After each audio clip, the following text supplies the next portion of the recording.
నమస్తే నాగేశ్వర్ గారు. వలసలపై బ్రిటన్ అట్టుడుగుతోంది సార్. యునైట్ ది కింగ్డమ్ పేరిట లండన్లో భారీ ర్యాలీ జరిగింది. ఈ భారీ ర్యాలీలో 150,000 మందికి పైగా పాల్గొన్నారు. ఎలన్ మస్క్ కూడా ఈ నిరసనలకు మద్దతు ప్రకటించారు సార్. సార్, ఎందుకు ఈ నిరసనలు జరుగుతూ ఉన్నాయి, ఏంటి కారణాలంటే ఏం చెప్తారు? అంటే ప్రపంచవ్యాప్తంగా కూడా ఈ ఫార్ రైట్ మైండ్ సెట్ పెరుగుతుంది. ఫార్ రైట్ అంటే తీవ్ర జాతీయవాదం లేదా అతి జాతీయవాదం. అంటే ఈ దేశం నాది, ఈ దేశంలో ఉన్న మిగతా వాళ్ళందరూ నా వాళ్ళు కారు అనేటువంటి ఒక ధోరణి. అంటే మీ అండ్ ద అదర్, అంటే సమాజంలో ఎవరినో ఒకరిని శత్రువుగా చూపెట్టి దానిపైన తీవ్రమైన విద్వేషాన్ని రెచ్చగొట్టి రాజకీయంగా బలపడేటువంటి స్వభావాన్ని ఫార్ రైట్ టెండెన్సీ అంటారు. ఇది మనకు ప్రపంచ యుద్ధాలకు కూడా దారితీసిన సందర్భాలు ఉన్నాయి. ఇప్పుడు యూరప్లోని ఒక ప్రాంతంలో క్యాథలిక్లు ప్రొటెస్టెంట్లు క్యాథలిక్లను శత్రువులుగా చూసిన సందర్భం ఉంది. అమెరికాలో చాలా ఏళ్ల పాటు వైట్స్ బ్లాక్స్ను చిన్నచూపు చేసిన సందర్భాలు ఉన్నాయి. అలాగే మీకు యూదులను చాలా దేశాల్లో ప్రపంచం అంతటా కూడా ద అదర్ అంటే మా వాళ్ళ కారు అని చూసిన సందర్భం ఉంది. మన దేశంలో కూడా మతం ప్రాతిపదికగా ఇది మా దేశం, మా మతానికి సంబంధించిన దేశం, వేరే మతం వాళ్ళకి దేశస్తులే కారు అనే రీతిలో దేశభక్తిని మత భక్తితో ఆధారంగా నిర్ణయించడం, పౌరసత్వాన్ని కూడా మతం ప్రాతిపదికగా చూసేటువంటి ధోరణి మన దేశంలో మొదలైంది.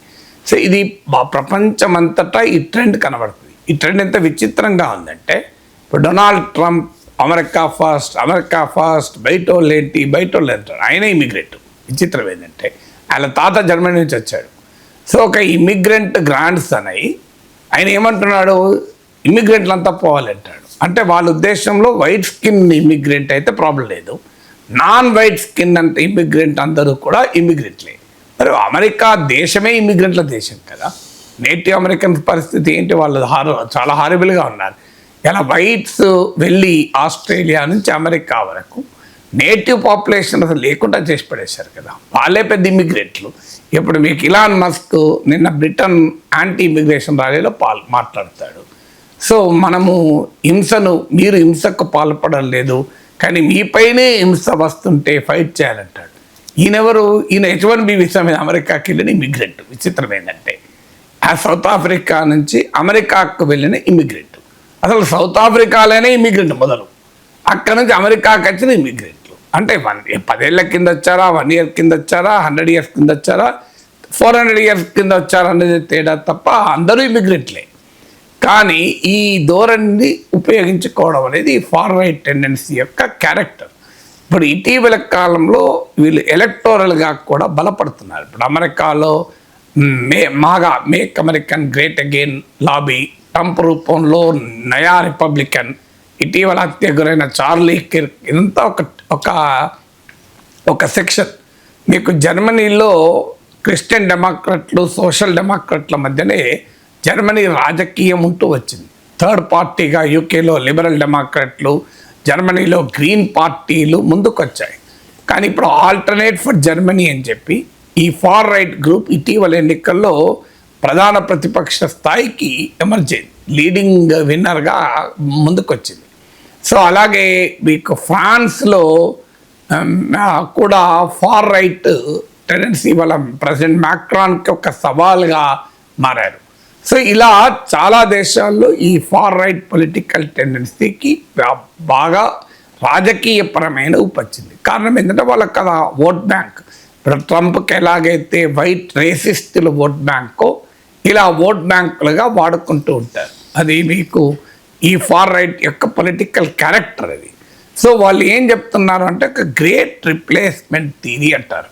గ్రేట్ రిప్లేస్మెంట్ థియరీ ఏంటంటే మా దేశంలో మమ్మల్ని మైనారిటీలుగా మార్చివేస్తున్నారు, జనాభా మారిపోతుంది అని. అంటే నాన్ వైట్స్ వచ్చి ఇమ్మిగ్రెంట్లు వచ్చి అసలు జనాభా స్వభావాన్నే మార్చివేస్తున్నారు అనేది వాదన. ఈ వాదన ఎంత మేరకు ఫ్యాక్చువల్లీ కరెక్ట్? ఇప్పుడు ఈవెన్ అమెరికాలో కూడా నాన్ వైట్ పాపులేషన్ పెరుగుతున్న మాట నిజమే, కానీ అదేదో మొత్తం నాన్ వైట్ నేషన్గా మారిపోతుందని నిజం కాదు కదా. ఇవాళ చూడండి మనకు పేపర్లో మోడీ ఉపన్యాసంలో కూడా అదే ట్రెండ్ కనబడుతుంది. సో సరిహద్దు ప్రాంతాల కూర్పునే కాంపోజిషన్నే మారుస్తున్నారు అని. సో నిజమే, సరిహద్దు ప్రాంతాల్లో అక్రమ వలసలు ఉన్న మాట నిజం, దాన్ని ఏరివేయాలి. కానీ మొత్తం భారతదేశంలోనే ఒక మతం జనాభా బాగా పెరిగి మెజారిటీ మతాన్నే మైనారిటీగా మార్చబోతున్నారు అని మన దగ్గర పెద్ద క్యాంపెయిన్. ఎలక్షన్స్ వచ్చినప్పుడల్లా, జిహెచ్ఎంసీ ఎలక్షన్లు అప్పుడు వస్తే హైదరాబాద్లో రోహింగ్యాల వచ్చి మొత్తం హైదరాబాద్ పాపులేషన్ మార్చేస్తున్నారన్న రీతిలో క్యాంపెయిన్ జరగలేదా? సో ఇలా రాజకీయ లబ్ధి కొరకు ఒక దేశంలో ఒక అతి జాతీయవాదాన్ని, తీవ్ర జాతీయవాదాన్ని పెంపొందించడం అనేది ప్రపంచమంతటా చూస్తున్న ట్రెండ్ ఇది. ఇలా యూకేలో జరిగింది, give our nation back, unite the Kingdom అని అంటున్నారు. సరిగ్గా అదే మాట మీకు మోడీ ఉపన్యాసంలో కనబడుతుంది చూడండి పేపర్లో.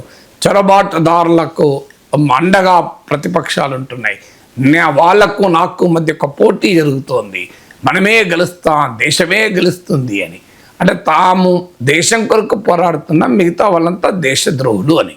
ఇక బ్రిటన్లో కూడా ఇప్పుడు అదే టామీ రాబిన్సన్ నాయకత్వం యాంటీ ఇమిగ్రేషన్ ప్రొటెస్టులకు కూడా బ్రిటన్ ప్రభుత్వం దేశద్రోహ ప్రభుత్వం, మేమే దేశానికి అసలు రిప్రజెంటేటివ్. ఇలా ఈ right and far right tendencies ప్రపంచవ్యాప్తంగా స్వీప్ చేస్తున్నాయి. అందువల్ల UK is not an exception. ఇక్కడ ఐర్లాండ్లో చూస్తే, ఐర్లాండ్లో ఇటీవల కాలంలో పెద్ద ఎత్తున విదేశీ పెట్టుబడులు ఆహ్వానించడం మొదలయ్యాక ఐటీ రంగం కూడా ఐర్లాండ్లో, ముఖ్యంగా క్యాపిటల్ సిటీలో ఐటీ రంగం కూడా పెరిగింది. దాంతో భారతీయులు చాలామంది ఐర్లాండ్ వెళ్ళడం పెరిగింది. ఇటీవల ఐర్లాండ్లో భారతీయులపైన దాడులు కూడా మొదలయ్యాయి. సో దానికి స్పందనగా మీకు ఐర్లాండ్లో ఇండియన్ పాపులేషన్ పెద్ద ర్యాలీ కూడా తీశారు. మీకు ఆఖరికి ఇండియా డే సెలబ్రేషన్స్ను వాయిదా వేసుకోవాల్సి వచ్చింది. కృష్ణాష్టమి సెలబ్రేషన్స్ను ఇండోర్కు మార్చుకోవాల్సి వచ్చింది. ఎందుకంటే అది కూడా 18 yearsలో పిల్లలు దాడులు చేస్తున్నారు. ఎందుకంటే ఐర్లాండ్లో చట్టాల ప్రకారం పిల్లల్ని జనరల్గా పోలీస్ స్టేషన్ తీసుకురారు, జైలుకు పంపరు. మొత్తం ఐర్లాండ్ మొత్తాన ఒకటే ఒకటి ఉంది, చిల్డ్రన్ జైలు, బోస్టన్ అంటారు.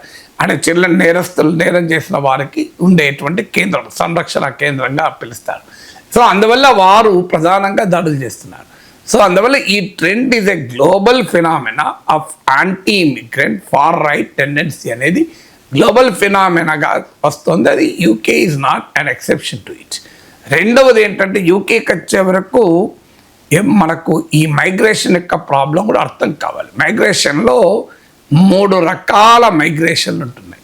ఒకటి ఏమో లీగల్ మైగ్రెంట్స్. ఇప్పుడు యూకేలో వెళ్ళే భారతీయులు, సౌత్ ఏషియన్స్, ముఖ్యంగా ఇండియన్స్ అక్కడ అధికారికంగా చట్టబద్ధంగా వీసాలు తీసుకున్నప్పుడు మన అమెరికాలో H1B గ్రీన్ కార్డ్ లాగా బ్రిటన్లో పర్మనెంట్ రెసిడెన్సీ అంటారు. సో వర్క్ పర్మిట్ మీద వెళ్ళి PR తీసుకొని తర్వాత అక్కడ సిటిజన్స్ అవుతున్నారు. ఈ కమ్యూనిటీ ఇండియన్ కమ్యూనిటీ వీళ్ళు వాస్తవంగా బ్రిటన్ ఎకానమీకి వాల్యూ యాడ్ చేస్తున్నారు. ఇప్పుడు అమెరికాలో కానీ బ్రిటన్లో కానీ ఇమ్మిగ్రెంట్ పాపులేషన్ చాలా ఎకనామిక్ వాల్యూ యాడ్ చేస్తున్నారు. ఎందుకంటే మీరు నోబెల్ ప్రైజ్ తీసుకుంటే అమెరికన్లకు వచ్చే నోబెల్ ప్రైజ్ తీసుకుంటే ఇమ్మిగ్రెంట్స్ ఆర్ 3 times హయ్యర్. మీకు ఇమ్మిగ్రెంట్ నోబెల్ ప్రైజ్ ఉన్నారు 3 times హయ్యర్. సో అందువల్ల వారు ఎకనామిక్ వాల్యూని యాడ్ చేస్తున్నారు యూకేలో కూడా. ఇక రెండవ రకం ఏంటంటే ఈ వార్ ప్రాన్, అంటే యుద్ధము, క్షామము, కరువు, వీటి వల్ల దెబ్బతింటున్న ప్రాంతాలు, ఆఫ్రికా లాంటి దేశాల నుంచి కూడా పెద్ద సంఖ్యలో బ్రిటన్కు చిన్న చిన్న పడవలు వేసుకుని అక్రమంగా తీరము దాటి దేశంలోకి వస్తున్నారు. సో ఇలా వస్తున్న వారిలో కొంతమందికి ప్రభుత్వమే అడపాదడప ఆశ్రయం కూడా కల్పిస్తుంది, అంటే అసైలం అని అంటారు. సో కొంతమంది ఇప్పటికీ కూడా ఎలాంటి అసైలం లేకుండా ఉన్నారు. కొంతమంది అసైలం కొరకు అప్లై చేసుకొని శాంక్షన్ కాని వాళ్ళు కూడా ఉన్నారు. ఇలా ఒక 10-15 లక్షల మంది ఉంటారని అంచనా యూకేలో. వీళ్ళలో ఎక్కువ మంది ఆఫ్రికా దేశాల నుంచి వచ్చిన వాళ్ళు ఉన్నారు. ఇందులో ముస్లిం కంట్రీస్ నుంచి వచ్చిన వాళ్ళు కూడా ఉన్నారు. అందువల్ల యూకేలో జరుగుతున్నటువంటి యాంటీ ఇమిగ్రేషన్స్లో యాంటీ ఇమిగ్రేషనే కాదు, యాంటీ ఇస్లాం టెండెన్సీ కూడా ఉంది. ఇస్లామోఫోబియా కూడా అందులో మనకు కనబడుతుంది. సో ఈ వీరు అనేది ఏంటంటే ఇంగ్లీష్ వాల్యూస్, బ్రిటిష్ వాల్యూస్కు ప్రమాదం ఏర్పడుతోంది అని. ఈ బయట నుంచి వచ్చిన వారు, ఇప్పుడు మీకు అమెరికాలో ఒక ఉదాహరణ కూడా జరిగింది. మీకు న్యూయార్క్ మేయరు అతను మీకు అతని పైన భారీగా అటాక్, ఇండియన్ మదర్ ఉండడం వల్ల ఆయన ఆఖరికి చేయితో తింటూ వీడియో పెడితే వీళ్ళకు నాగరికత తెలియదు, చేయితో తింటారు అని వీళ్ళు ఇండియన్స్ అని చెప్పి అవమానించారు. సో ఆ స్థాయిలో ఉంది వీళ్ళకు తినడం కూడా రాదు అని. సో అందువల్ల ఆ రకంగా రేషియల్ హేట్రేట్ పెరుగుతుంది. దీనికి పొలిటీషియన్స్ కారణమవుతున్నారు, సోషల్ మీడియా కూడా కారణమవుతుంది.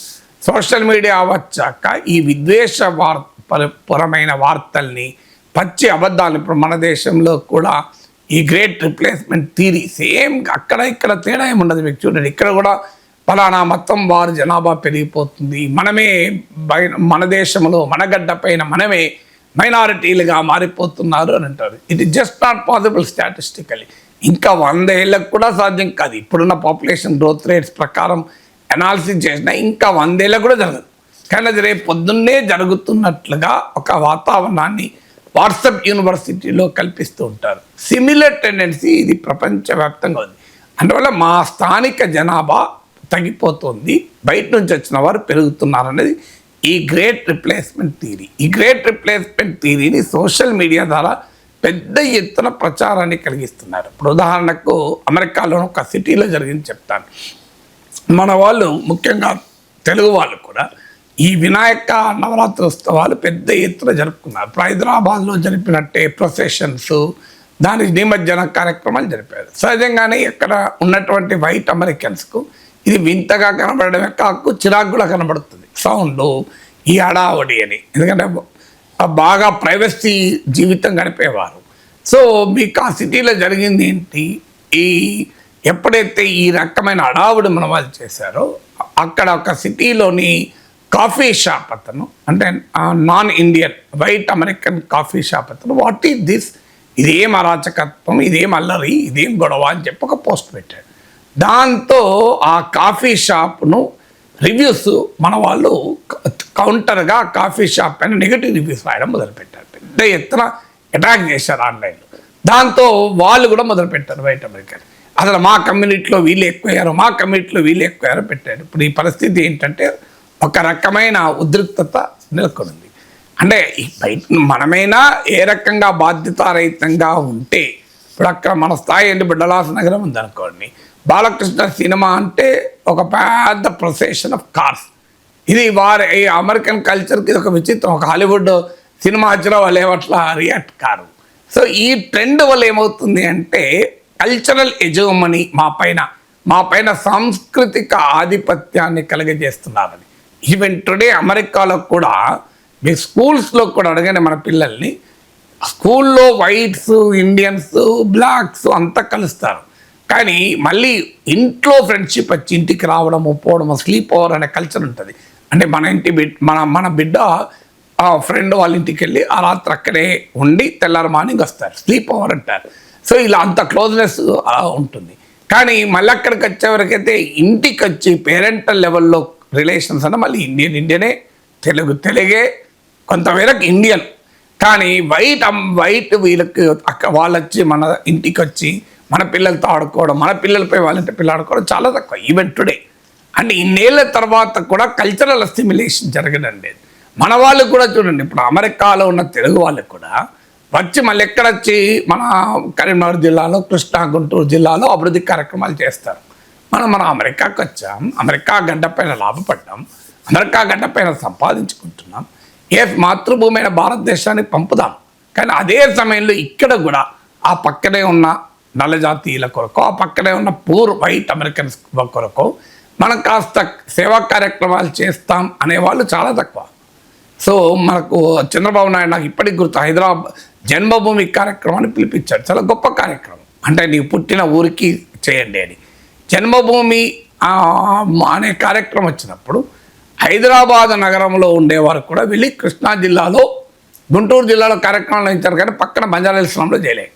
నాకు ఇప్పటికి గుర్తు, అక్కినేని కుటుంబం కూడా వెళ్ళి తమ జన్మభూమి కృష్ణా జిల్లా కనుక అక్కడ పోయి చేశారు. చేయాలి, తప్పులేదు, ఎందుకంటే ఎక్కడి నుంచి వచ్చినా జన్మభూమిని మర్చిపోకూడదు. కానీ అయ్యా నువ్వు అన్నపూర్ణ స్టూడియోస్ పట్టుకొని పక్కనే బంజారాహిల్స్ ఉంది కదా, ఆ బంజారా హిల్స్ స్లమ్కు వాట్ ఈజ్ యువర్ కంట్రిబ్యూషన్?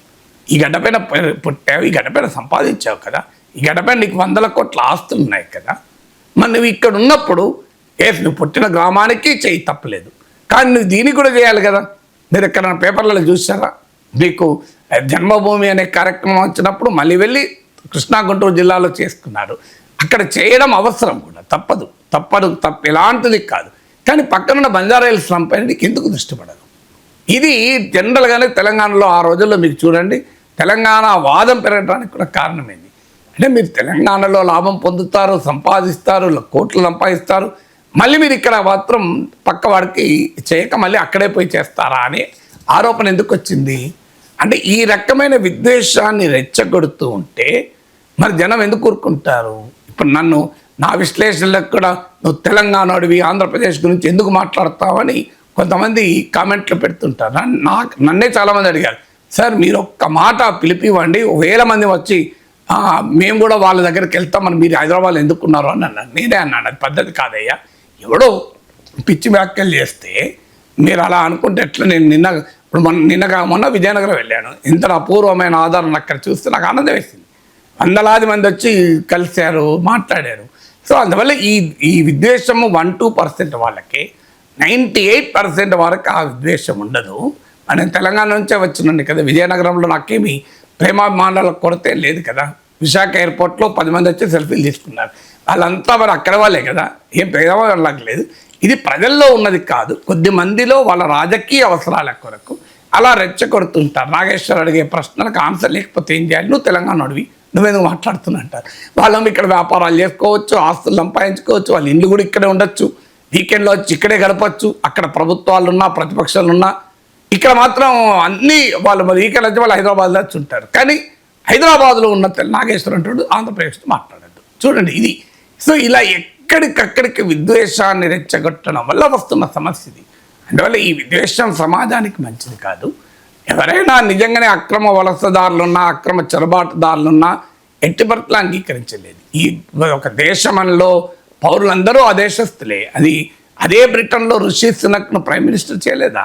అందువల్ల ఈ టామీ రాబిన్సన్ ఫార్ రైట్ వాళ్ళని చూసి, మనం పేజ్ 1లో వార్తలను చూసి బ్రిటన్లో అంతా ఇలా అసహనంతో ఉందని అనుకోకూడదు.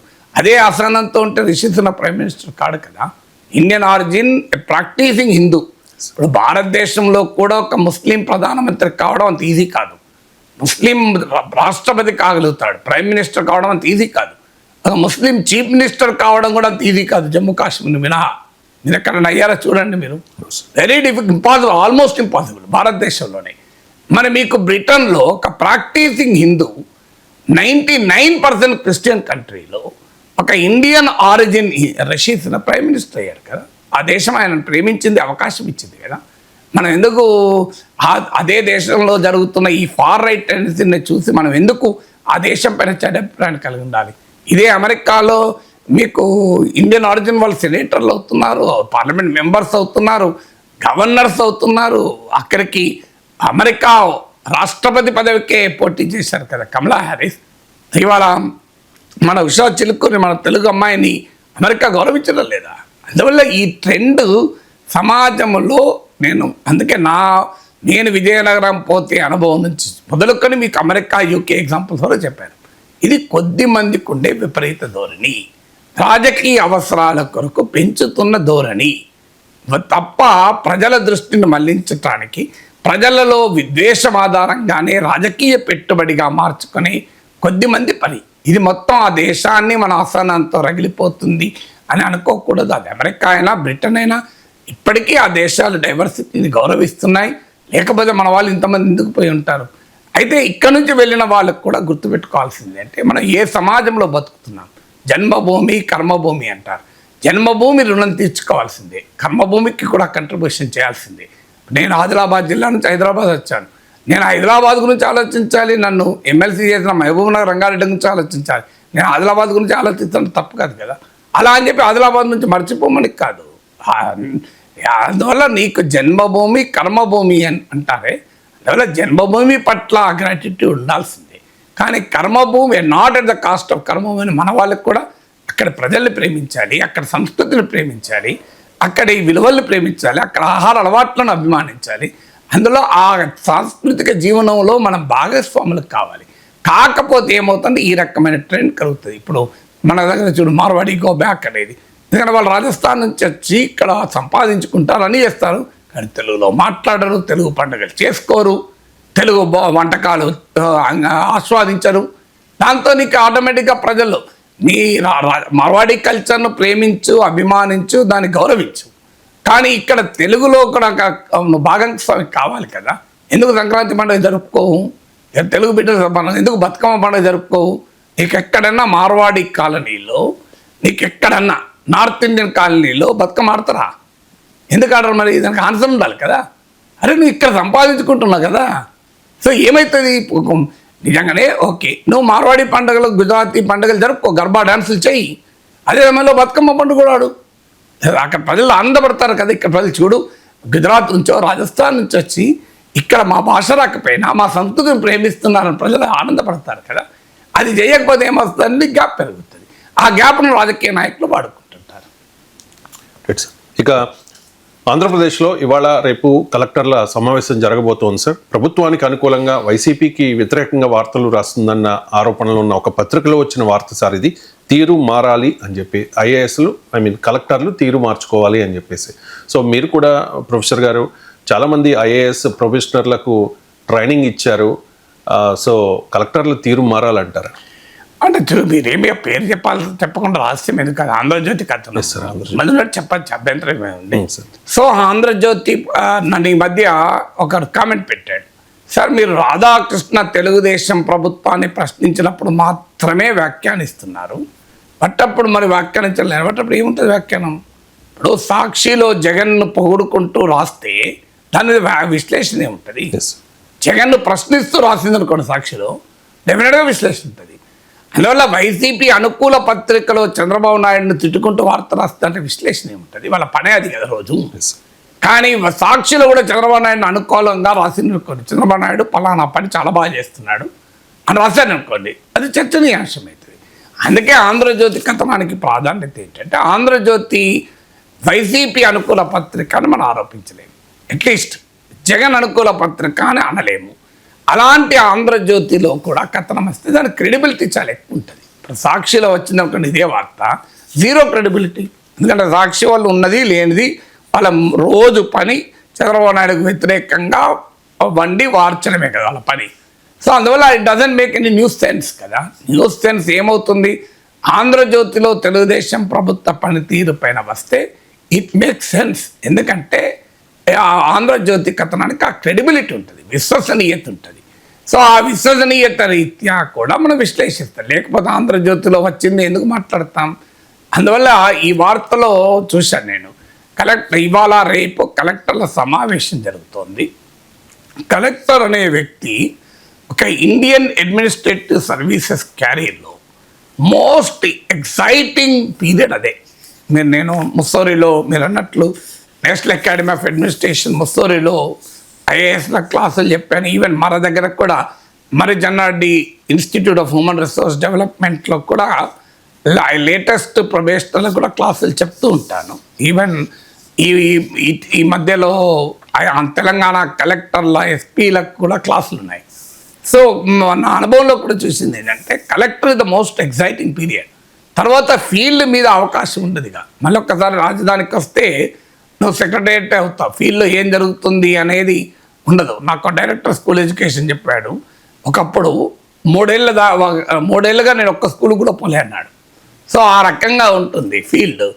ఇప్పుడు ప్రిన్సిపల్ సెక్రటరీ పవర్ ఏదైనా ఒక్కరోజన్నా రోడ్డు మీదకి వచ్చి ఎలక్ట్రిక్ సప్లై ఎలా ఉందని ఒక ఇంటికి వచ్చి, ఒక కాలనీకి వచ్చి, ఒక స్లమ్కి వెళ్ళి మీ దగ్గర పవర్ సప్లై ఎలా ఉంది అని అడిగిన సందర్భం ఉంటుందా? Principal secretary power. Principal secretary drinking water supply వచ్చి మీకు మంచినీళ్ళు వస్తున్నాయని అడిగిన సందర్భం ఉంటుందా? ప్రిన్సిపల్ సెక్రటరీ హెల్త్ స్లమ్లోకి వచ్చి వర్షాకాలం వచ్చింది కదా జ్వరాలు పెరుగుతున్నాయా, ఓ ఫీవర్ హాస్పిటల్కి వెళ్ళి ఎలా ఉందని అడిగిన సందర్భాలు ఉంటాయా మన దగ్గర? అంటే వాళ్ళు ఓ సెక్రటరియట్లో ఫైళ్ళకే పరిమితం అవుతూ ఉంటారు. అందువల్ల మోస్ట్ ఎక్సైటింగ్ పీరియడ్ కలెక్టర్. చాలా క్రియేటివ్గా ఉంటారు, యంగ్ వస్తారు, వారికి చాలా ఆకాంక్షలతో వస్తారు. నాకు చాలామంది కలెక్టర్లు నా స్టూడెంట్లు ఉన్నారు, కలెక్టర్గా ఉన్న తర్వాత సీనియర్ అధికారులుగా మారిన వాళ్ళు కూడా ఉన్నారు. దే ఆర్ వెరీ వెరీ డైనమిక్గా ఉంటారు ఆ పీరియడ్లో. చాలా ఆశలతో ఆకాంక్షలతో ఏమో చెయ్యాలి అనే ఇన్స్పిరేషన్తో వస్తారు. ఎందుకంటే ఆ లెవెల్ ఆఫ్ ఇంటెలిజెన్స్ ఉన్న వాళ్ళకి ప్రైవేట్ సెక్టార్లో పోతే కలెక్టర్కి వచ్చే జీతం కన్నా 3 రెట్లు ఎక్కువ వస్తుంది. చాలామంది అనుకుంటారు వాళ్ళు కలెక్టర్గా వస్తున్నారంట, అందులో చాలామంది కమిట్మెంట్తో వస్తారు, అంటే సమాజానికి ఏమో చేయొచ్చు అని. ఎందుకంటే ఇప్పుడు మీకు ఆమ్రపాలి ఉంది, ఆమె ఐఐటి ఐఏఎం చదివి ఐఏఎస్ అయ్యారు. సో ఐఐటి ఐఏఎంలో చదివిన వాళ్ళకు ఇంత ప్యాకేజ్ ఉంటుంది మనం చెప్పాల్సిన అవసరం లేదు కదా. సో కలెక్టర్ ప్యాకేజ్ ఎంత ఉంటుంది, నా ప్రొఫెసర్ శాలరీ కన్నా తక్కువ కలెక్టర్ శాలరీ, చాలా తక్కువ. ఒక యూనివర్సిటీలో అసోసియేట్ ప్రొఫెసర్ శాలరీ కన్నా కూడా తక్కువే కలెక్టర్ది. సో ఒక డిగ్రీ కాలేజీలో ఒక ప్రిన్సిపాల్ శాలరీ కన్నా తక్కువ ఉంటుంది కలెక్టర్ స్టార్టింగ్లో. కానీ ఎందుకు వస్తున్నారు మరి? ఐఐటీలు ఐఏఎంలు చేసిన వాళ్ళకి బయట ఎంత వస్తుంది? బ్రహ్మాండమైన ప్యాకేజ్ ఉంటాయి కదా, 50 లక్షల ప్యాకేజ్, 1 crore ప్యాకేజ్, మళ్ళీ డెడ్లీ కాంబినేషన్ ఐఐటి ఐఏఎం అంటే. మరి వచ్చి ఇక్కడ ఎందుకు చేస్తారంటే ఒక కమిట్మెంట్, ఒక ఆశ, ఏదో సమాజంలో చాలా మార్పు తేవాలని. ఏమవుతుందంటే మన పొలిటికల్ సిస్టమ్ వారి ఉత్సాహం పైన నీళ్లు కారుస్తున్నాయి. ఇప్పుడు ఆంధ్రజ్యోతి వార్తా కథనం ఏంటి? చంద్రబాబు నాయుడు ప్రత్యేకతే అడ్మినిస్ట్రేషన్, చంద్రబాబు నాయుడు వెల్ఫేర్ మంత్రిగా సూపర్ 6 పొలిటీషియన్ ఎవరు చూడరు. మీకు చంద్రబాబు నాయుడుకు బ్రాండ్ ఏంటి? సూపర్ 6 కాదు, సూపర్ 60 చేసినా కూడా ఆ బ్రాండ్ చంద్రబాబుది కాదు. చంద్రబాబు బ్రాండ్ ఏంటి? Development, administration. ఇది కదా చంద్రబాబును ప్రజలు ఎందుకు చూస్తారు, ఏ దృష్టితో చూస్తారు? చంద్రబాబు నాయుడు పాలన పైన గ్రిప్ ఉంటుందని. కానీ ఏం జరుగుతోంది అన్నది ఆంధ్రజ్యోతి కథనం చాలా ఆసక్తికరంగా చెప్పింది. నిరంతరం సమీక్షలు. ఇందులో ఈ వివరాలు చెప్పమంది ఇంకో పాయింట్ కూడా ఉంటుంది. మీరు ఆంధ్రజ్యోతి కథనాలన్నీ చదవండి. P4 పిచ్చి ఇది కానీ ఇప్పుడు తీరు మారాలి. కానీ మీరు ఆంధ్రజ్యోతి కథనాలు జాగ్రత్తగా చదివితే ఒక్క తీరు ఎస్టాబ్లిష్ చేస్తారు. చంద్రబాబు కష్టపడుతున్నాడు, చంద్రబాబు చాలా బాగా పనిచేస్తున్నాడు, ఎమ్మెల్యేలు అన్యాయం పనిచేస్తలేరు, మంత్రులు పనిచేస్తలేరు, ఐఏఎస్ అధికారులు పనిచేస్తలేరు, సీనియర్ అధికారులు పనిచేస్తలేరు. ఇది ఆంధ్రజ్యోతి చెప్పే తీరి. ఈ తీరి రైటా రాంగా నేను విశ్లేషించడం లేదు, తీరి అయితే ఇప్పుడు ఈ వార్తలు కూడా మీరు చూడండి. చంద్రబాబు నాయుడు ముఖ్యమంత్రి స్థానంలో కూడా ఉండి రోజుకు 3-4 సమీక్షలు చేసి మళ్ళీ సమయం తీసుకొని జిల్లాలకు వెళ్తున్నాడు. కానీ కలెక్టర్లు ఎందుకు వెళ్ళరు అని ప్రశ్న. అంటే చంద్రబాబు నాయుడు కష్టపడుతున్నాడు, ఆ కష్టార్జితాన్ని బూడిదలో పోసిన పన్నీరుగా మారుస్తున్నారు. ఇది నా పదం కాదు, ఇది కూడా రాధాకృష్ణ పదమే, బూడిదలో పోసిన పన్నీరుగా మారుస్తున్నారు అని. సో అందువల్ల అప్పుడప్పుడు చంద్రబాబు పవన్ కళ్యాణ్ కూడా కలుపుతున్నాడు. మెయిన్గా చంద్రబాబు నాయుడు కష్టపడుతున్నాడు. సో ఒక పొలిటికల్ పాయింట్ చెప్పదలుచుకుంటున్నారు. చంద్రబాబు నాయుడు తప్పేమీ లేదు, ఈ తప్పంతా ఎమ్మెల్యేలు, మంత్రులు, కలెక్టర్లు అని. ఇది పొలిటికల్గా సేలబుల్ కాదు. మీకు జగన్ చేసింది కూడా ఇదే. జగన్కు చాలా ఎఫెక్ట్ కరెక్టు. ఈ ఎమ్మెల్యే వీళ్ళందరూ పనిచేస్తున్నారు, అందుకే ఎమ్మెల్యేలందరినీ మార్చిపడేశారు. ఏం జరిగింది? మార్చినోడు గెలవలే. సో పొలిటికల్లీ సేలబుల్ పాయింట్ కాదు. చంద్రబాబు నాయుడు మంచివాడు, మిగతాలంతా మంత్రులు చెడ్డోళ్ళే, ఎమ్మెల్యేలు చెడ్డోళ్ళే, కలెక్టర్లు చెడ్డోళ్ళు అంటే ఎట్లా? వాళ్ళంతా చెడ్డోళ్ళు అయితే చంద్రబాబు నాయుడు సమర్థులు ఎట్లయితారు? వాళ్ళు అసమర్థులైతే, వాళ్ళందరూ అసమర్థులైతే వాళ్ళని నడిపించే నాయకుడైన చంద్రబాబు నాయుడు సమర్థులను అనలేం కదా. వాళ్ళ అసమర్థులైతే చంద్రబాబు నాయుడు అసమర్థత కిందకి వస్తుంది. చంద్రబాబు నాయుడు సమర్థులైతే వాళ్ళంతా తవ్వకొస్తారు. కలెక్టర్లు నిన్నరా, మంత్రులు నిన్నరా, ఎమ్మెల్యేలు నిన్నరా, ఎవరు వినకపోతే ఎవరు వినాలి మరిగా. అందువల్ల ఈ థియరీ ప్రచారంలో పెట్టబోతున్నారు. I think it is a politically saleable theory కాదు. ఇక ఇందులో ఉన్నదేంటి? నిరంతరం సమీక్షలు. ఇది చాలామంది ఐఏఎస్ అధికారులు కూడా చెప్తుంటారు, గంటల తరబడి సమీక్షిస్తారండి చంద్రబాబు నాయుడు. ఆయన ఓపిక మెచ్చుకోవచ్చు, కానీ ఏ రిజల్ట్ ఉండదు. ఇదే సమీక్ష ప్రతి ఒక్కరూ చెప్తూ పోవాలి. మళ్ళీ చంద్రబాబు మాట్లాడుతూ పోతుంటాడు. అది 10 గంటలు 12 గంటలు. మళ్ళీ విచిత్రం ఏంటంటే శాంతి భద్రతల అంశంలో చర్చ జరిగినప్పుడు డీజీపీని పిలిస్తే తప్పేం లేదు.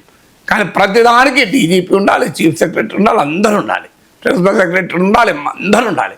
ఇక ఆడ కూర్చొని అది ఎగదగని సమీక్షలు, మామూలు సమీక్షలు కాదు, గంటల సమీక్షలు. నాకు కూడా అనుభవం ఉంది. ఒకసారి ఉమ్మడి రాష్ట్రాల్లోనే చంద్రబాబు నాయుడు పిలిచారు మా అందరినీ, సంపాదకులు, మేధావులు అందరితో ఒక ఇష్టాగోష్ఠి, మీ సలహాలు తీసుకుంటారు సారు అని పిలిచాడు. మేమంతా వెళ్ళాం.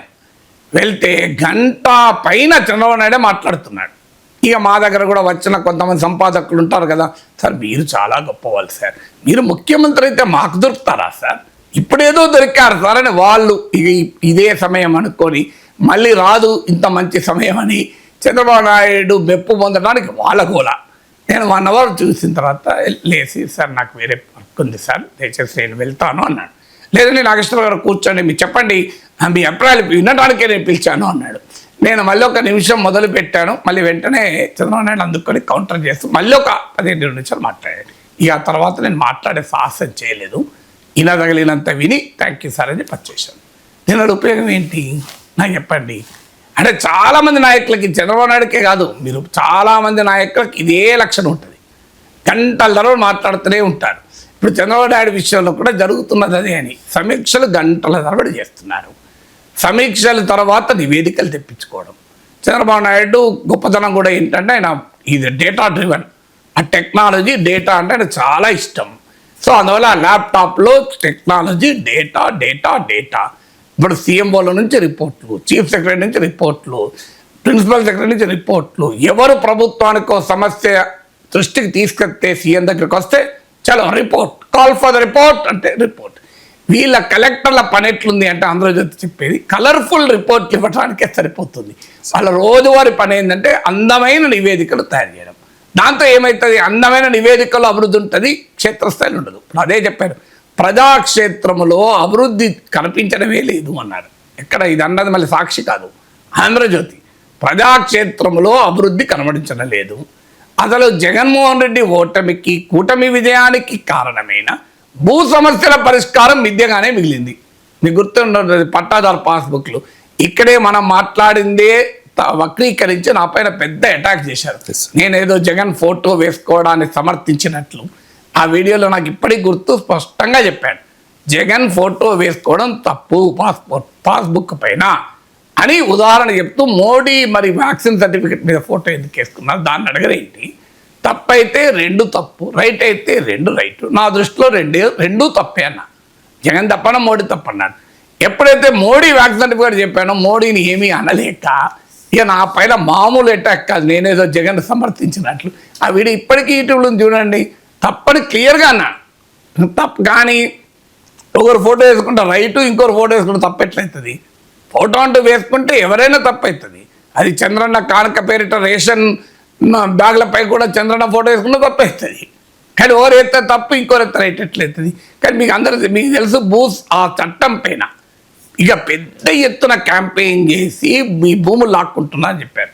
విచిత్రం ఏంటంటే అదే చట్టం పైన శాసనసభలో చర్చ జరిగితే జగన్మోహన్ రెడ్డి ప్రభుత్వం చేసిన భూ చట్టం పైన తెలుగుదేశం తరఫున మాట్లాడిన ప్రస్తుత ఆర్థిక మంత్రి కేశవ్ సమర్థిస్తూ వెల్కమ్ చేస్తూ చెప్పారు, మాట్లాడారు. అది కూడా నా యూట్యూబ్లో వీడియోలో ఆయన బయట కూడా పెట్టి నేను చూపెట్టాను.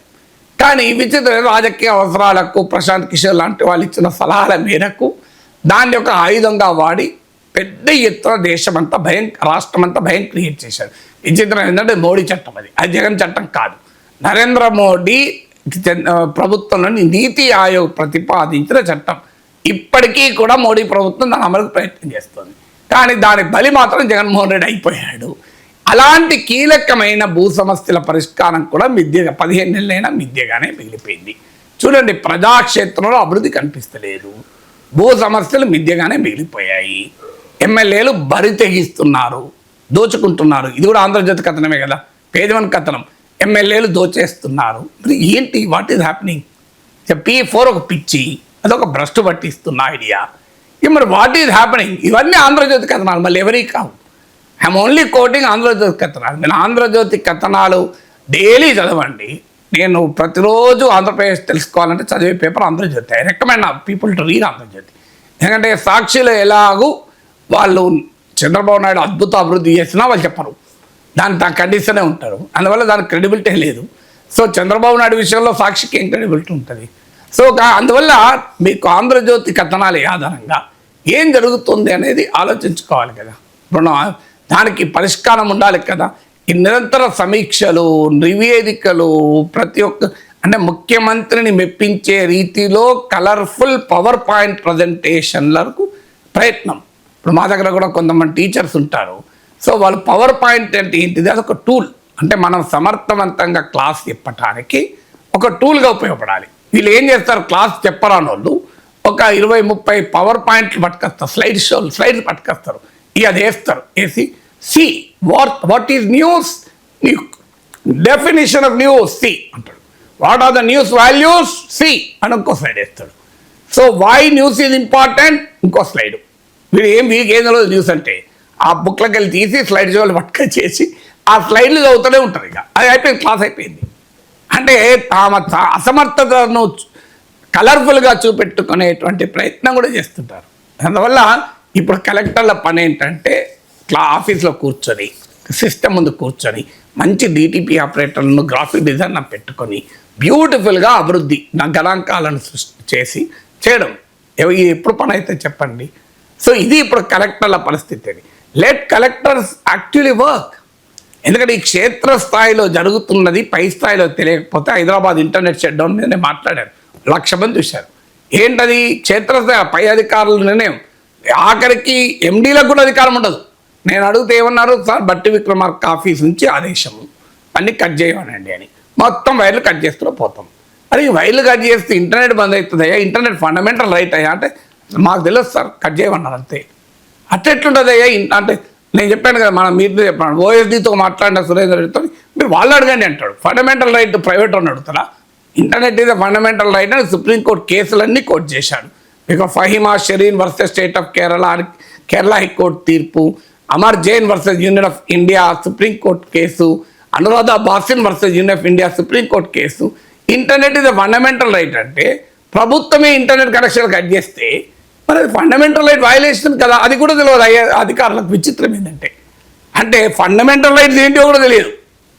ఆ స్థాయిలో అధికారులు ఉంటారు, సెక్రటరియట్లో కూర్చుంటారు, వాళ్ళు గ్రౌండ్ స్థాయిలో ఏదైతారు. ఇలా చూడండి, హైదరాబాద్లో కాంగ్రెస్ ప్రభుత్వానికి వ్యతిరేకంగా తీవ్రమైన కారణమైంది ఇంటర్నెట్ షట్ డౌన్. నేను 4,000 మంది కేబుల్ ఆపరేటర్ 3-4,000 మంది ధర్నా చేశారు. మీరు చూడండి, జూబ్లీ హిల్స్ ఉప ఎన్నికమైన ప్రభావం చెప్పిన ఆశ్చర్యం లేదు. అంత ప్రజల్లో కోపం వచ్చింది. ఎందుకు స్టార్ట్ అయింది కారణం మీకు తెలియదు కదా. క్షేత్రస్థాయిలో ఏం జరుగుతుంది, న్యాయంగా అయితే పీపుల్స్ అంబడ్స్మ్యాన్ అని ఉండాలి. అంటే ప్రజల సమస్యలకు ప్రభుత్వానికి మధ్య ఒక వారధి ఉండాలి. అది లేదు. ఏదో అధికారులు ఇష్టారాజ్యం, మంత్రులు అధికారులు ఏం చెప్తే అదే పని. మంత్రులైనా ఆలోచించాలి కదా, మట్టి విక్రమార్క ఆలోచించాలి. అయ్యా మీరు ఇట్లా విచక్షణ రహితంగా ఇంటర్నెట్ కట్ చేసుకుంటూ పోతే కేబుల్ కిందికి వస్తున్నాయి, వైర్లు ఇబ్బంది అవుతున్నాయి, కరెక్టే. కానీ దానికి పరిష్కారం చూడండి తప్ప ఇంటర్నెట్ కట్ చేస్తారా అంటే అని ఎవరు ఆయన మంత్రి చెప్పరు. అధికారులకు కింద ఏం జరుగుతుందో తెలియదు, కింది వాళ్ళు తలూపాల్సిందే. ఇప్పుడు జరుగుతున్నది అదే. నీకు కలెక్టర్ల పని ఏంటి, ముఖ్యమంత్రి ఏం చెప్తే దాన్ని తలూపాలి, దాన్ని మళ్ళీ రాసుకోవాలి, నెక్స్ట్ మీటింగ్కు ప్రిపేర్ కావాలి. హోంవర్క్, ఒక సిన్సియర్ స్టూడెంట్ హోంవర్క్ ఎట్లా వేయాలో అట్లాంటి పరిస్థితి ఉంది. చూడు ఆంధ్రజ్యోతి కథ, పల్లెలకు వెళ్ళే పరిస్థితే లేదు, అసలు ప్రజలతో ఇంట్రాక్షన్ లేనే లేదు. సో వాళ్ళకి క్రియేటివ్గా ఆలోచించే సమయమే లేదు. వాళ్ళ పనుల్లో సమీక్షలు, నివేదికలు. ఎందుకంటే రాష్ట్ర స్థాయిలో ఇప్పుడు ముఖ్యమంత్రుల సమావేశం ఇవాళ జరుగుతుంది, కలెక్టర్ల సమావేశం. వాళ్ళు ఏం చేయాలి, లాస్ట్ 1 వీక్ అన్ని శాఖల సమావేశాలు పెట్టాలి. మళ్ళీ తర్వాత ఈ రేపు అయిపోయినాక మళ్ళీ ఎల్లుండి నుంచి మళ్ళీ ముఖ్యమంత్రి కలెక్టర్ల సమావేశంలో తీసుకున్న నిర్ణయాలు తెలిపి మళ్ళీ ఒక 4 రోజులు సమీక్షలు చెప్పాలి. ఇక అయిపోయింది కదా, సమయం ఎక్కడ ఉంటుంది కలెక్టర్లకు. అందుకని దీన్నే ఆంధ్రజ్యోతి కథనం ప్రశ్నించింది. It's a very interesting story. Andhra Jyothi news జడ్జిమెంట్ని అప్రిషియేట్ చేయాలి. అంటే ప్రజల సమస్యను ప్రభుత్వాల ముందు పెట్టడమే కదా పత్రికల పాత్ర. ఆ పనే చేస్తోంది. అది ఆంధ్రజ్యోతి చేసే వరకు దానికి ఆ విశ్వసనీయత కూడా వస్తుంది కదా, వాళ్ళని ఏం అనలేరు కదా. ఇక అసోం పర్యటనలో ప్రధాని మోదీ ప్రతిపక్ష కాంగ్రెస్ మీద అనేక ఆరోపణలు చేశారు సార్. ముఖ్యంగా చొరబాటుదారులకు, జాతి వ్యతిరేక శక్తులకు కాంగ్రెస్ పార్టీ అతిపెద్ద సంరక్షకురాలు. చొరబాట్ల ద్వారా సరిహద్దు ప్రాంతాల్లో భూమిని ఆక్రమించుకుని జనాభా కూర్పుడు మార్చే కుట్ర జరుగుతోంది. ఇది జాతీయ భద్రతకు ప్రమాదము, దీన్ని భారతీయ జనతా పార్టీ అనుమతించదు అని చెప్పి. సార్, చొరబాటుదారులతో సరిహద్దు ప్రాంతాల కూర్పు మార్చడానికి కుట్ర జరుగుతోంది అంటూ ఉన్నారు మోదీ. మోదీ వ్యాఖ్యల వ్యూహం ఏంటి, నిజంగా అటువంటి కుట్ర జరుగుతోంది? ఆ కుట్ర జరిగితే దాన్ని ఎవరు ఆపాలి? నాగేశ్వర ఆపుతాడా? మోదీ ఆపాలి సార్. మరి 11 ఏళ్ళ ఆయనే ఉన్నాడు కదా. అంటే ఏమంటున్నాడు, నా హోంమంత్రి అమిత్ షా ఇది బిగ్ ఫెయిల్యూర్ అని చెప్తున్నాడు. ఇప్పుడు 11 years నుంచి అమిత్ షానే హోమ్ మినిస్టర్, అవునా కదా. మనకు నాకు గుర్తున్నంత వరకు హోమ్ మినిస్టర్ మారలేదు 11 ఏళ్ళుగా ఆయన హోమ్ మినిస్టరు. అక్రమ చొరబాట్లను ఆపాల్సింది హోంమంత్రి బాధ్యత, అది రాష్ట్ర ప్రభుత్వాల బాధ్యత కాదు. ఇంటర్నల్ సెక్యూరిటీ, అంతర్గత భద్రత కాంక్రీట్ లిస్టులో ఉంటుంది, కేంద్రానికే పైచేయి ఉంటుంది. మరి ఇక సిటిజన్షిప్, పౌరసత్వం అనేది కేంద్రంలో ఉంటుంది, చేతిలో ఉంటుంది, రాష్ట్రాల చేతిలో ఉండదు. విదేశీయులు అక్రమంగా వలస వస్తే దాన్ని నిరోధించాల్సింది కేంద్రమే. 11 ఏళ్ళు మీరే పవర్లో ఉన్నారు కదా, ఇంకా ప్రతిపక్షం ఉన్నట్టు మాట్లాడితే ఎట్లా? డెఫినెట్గా అక్రమ చొరబాట్లు ఆపాల్సిందే, దాంట్లో డిస్ప్యూట్ లేదు. మరి అక్రమ చొరబాట్లు జరుగుతున్న మాట కూడా నిజం కాదని నేను అనడం లేదు. అది మొత్తం దేశ సామాజిక స్థితినే మారుస్తుందా అంటే ఇంకో బ్రిటన్లో జరుగుతున్న ప్రచారం, అమెరికాలో జరుగుతున్న గ్రేట్ రిప్లేస్మెంట్ థియరీ ఇదే. అంటే బయట వాళ్ళు వచ్చి అసలు మమ్మల్ని మా జనాభానే తారుమారు మారుస్తున్నారు. We need our country back కదా, ఇప్పుడు గివ్ అవర్ కంట్రీ బ్యాక్. ఇప్పుడు యూకేలో నిన్న జరిగిన ప్రదర్శనల స్టేట్మెంట్ స్లోగన్ అది, మీకు టామీ రాబిన్సన్ స్లోగన్ అది కదా, మీకు ఇలాన్ మస్క్ మాట్లాడుతున్నది, డొనాల్డ్ ట్రంప్ మాట్లాడుతున్నది అది, జర్మనీలో ఏ ఆల్టర్నేట్ ఫర్ జర్మనీ మాట్లాడుతున్నది, ఫ్రెంచ్లో ఫార్ రైట్ మాట్లాడుతున్నది. మా దేశం ఇంకోరి చేతిలోకి వెళ్ళిపోతుంది. సరిగ్గా ఇదే రోజు నరేంద్ర మోడీ మాట్లాడింది ఏంటి, మా దేశం ఇంకోరికి వెళ్ళిపోతుంది అంటున్నాడు. సో అది దాన్ని చేయాల్సింది ఎవరు? అక్కడంటే పోనీ వాళ్ళు ప్రతిపక్షంలో ఉన్నారు, వాళ్ళ అధికారంలో లేరు. అమెరికాలో అధికారంలో ఉన్నారు కానీ మిగతా చోట్ల అధికారంలో లేరు. ఇక్కడ మీరే అధికారంలో ఉన్నారు, ఆపండి. మీకు పూర్తి సర్వాధికారాలను ఎవడాపుతారు? మొత్తం మీరు సైన్యాన్ని పెట్టి వెనక్కి పంపించేయండి కాదని ఎవరంటున్నారు? సో దానికి ఆన్సర్ ఎవరు అభ్యంతరం ఏం లేదు కదా. అంటే ఇప్పుడు ఇది మళ్ళీ ఇది ఎన్నికలప్పుడు ఇట్లాంటివి వస్తాయి ఉపన్యాసాలన్నీ. ఎందుకంటే ప్రజల్ని మతం ప్రాతిపదికనో మరో ప్రాతిపదికనో రెచ్చగొట్టాలి. ప్రజలు నిరుద్యోగం గురించి అడగద్దు, ప్రజలు లేఆఫ్స్ గురించి అడగద్దు, ప్రజలు అభివృద్ధి గురించి అడగద్దు. ప్రజలకు రోజు భావోద్వేగాల మధ్యనే ఉండాలి. అందుకే దానికి ఉదాహరణ మన హైదరాబాద్లో చూడలేదా? హైదరాబాద్లో జిహెచ్ఎంసీ ఎన్నికలప్పుడు రోహింగ్యాల గురించి మాట్లాడారు. తర్వాత మీరు ఎప్పుడు విన్నారా? ఇంతవరకు ఒక్క బీజేపీ నాయకుడు నోట్లకి వెళ్ళి రోహింగ్యాల పైన చర్చ వచ్చి పేజ్ 1లో వార్త వచ్చింది చూసారా? ఒక్కడంటే ఒక్క ధర్నా బీజేపీ నిర్వహించింది చూసారా? రోహింగ్యాలు ఎలాగొట్టాలని ఒక్కటే. అసలు రోహింగ్యాల టాపికే లేదు కదా, అసెంబ్లీ ఎన్నికలు కూడా టాపిక్ లేదు. అంటే జిహెచ్ఎంసీ ఎన్నికలప్పుడే రోహింగ్యాల ప్రమాదం, మిగతా ప్రమాదం కాదా? మళ్ళీ విచిత్రం ఏంటంటే హైదరాబాద్ జిహెచ్ఎంసీ ఎన్నికల్లో రోహింగ్యాల గురించి అంత మాట్లాడి ఢిల్లీలో కేంద్ర ప్రభుత్వం ఏం చేసింది? కేంద్ర పట్టణాభివృద్ధి శాఖ రోహింగ్యాలకు ఇల్లు కట్టిస్తామని ప్రతిపాదన పెట్టారు. డైరెక్ట్గా మోడీ గవర్నమెంట్ ప్రతిపాదన.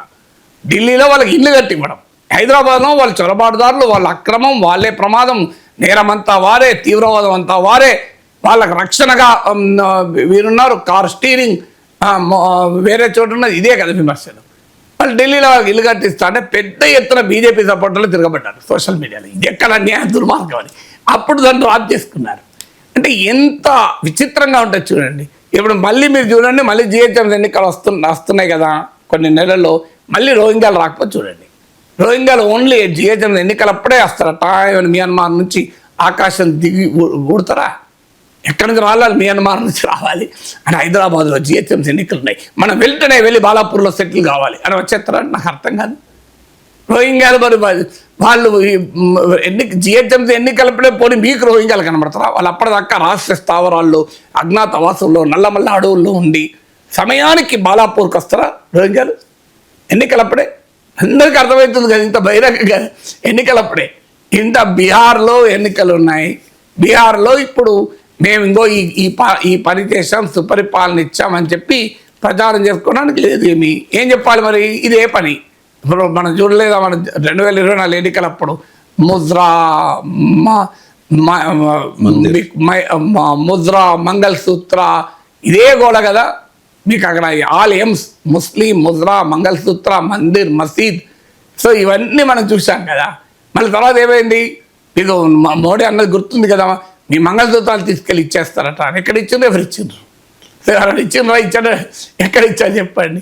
అందువల్ల ఎలక్షన్లు పెడితే కూడా ఇప్పుడు బీహార్ ఎలక్షన్స్ ఉన్నాయి, తర్వాత బెంగాల్ ఎలక్షన్స్ ఉన్నాయి, తర్వాత అస్సాం ఎలక్షన్స్ ఉన్నాయి. అందుకే అక్కడ మాట్లాడతారు, ఇంకెక్కడ మాట్లాడరు. సో ఎలక్షన్స్ అప్పుడు విదేశాలు రెచ్చగొట్టడం అనేది రాజకీయమైంది.